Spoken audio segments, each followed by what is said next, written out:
Hello everyone, আজকে আমি ঢোকলা বানাবো সুজি দিয়ে। তো আমি কিভাবে বানাই তোমরা দেখো। এটা খেতেও টেস্টি হয়, সকালে ব্রেকফাস্টে বা নাস্তায়। তো কীভাবে বানাই তোমরা দেখো। প্রথমে সুজি দিয়ে দেই, 1 কাপ টক দই দিয়ে দিলাম, অল্প করে লবণ দিয়ে দেব, এটা মিক্স করে নেই। কম হয়ে গেছে, তার অল্প দই দিব, এখানে অল্প জলও দিয়ে দেই, সব একসাথে মিক্স করে নিই। এই যে দেখো মিক্স করা হয়ে গেছে।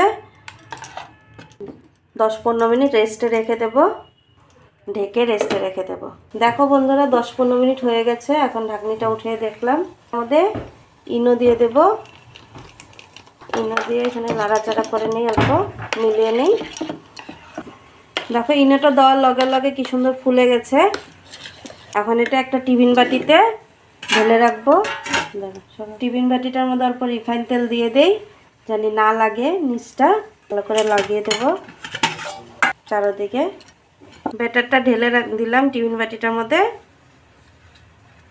ভালো করে সেট করে নিলাম।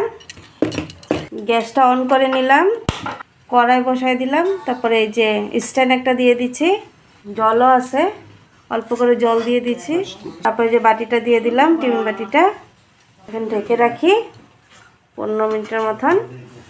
দেখো বন্ধুরা এখন উঠায় দেখি হয়েছে কি না, দেখে নি একবার।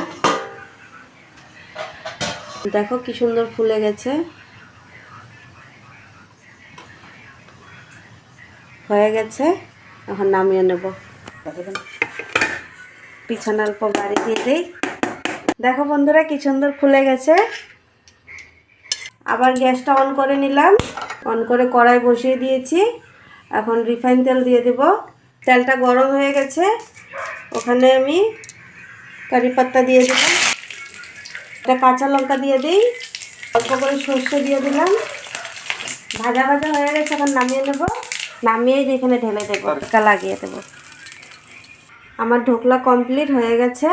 এখন কেটে নেব পিস পিস করে। দেখো কি সুন্দর হয়েছে। দেখো কি সুন্দর হয়েছে আমার ঢোকলা, সুজি দিয়ে ঢোকলা কি সুন্দর হয়েছে। একবার বানিয়ে খেয়ে দেখবে।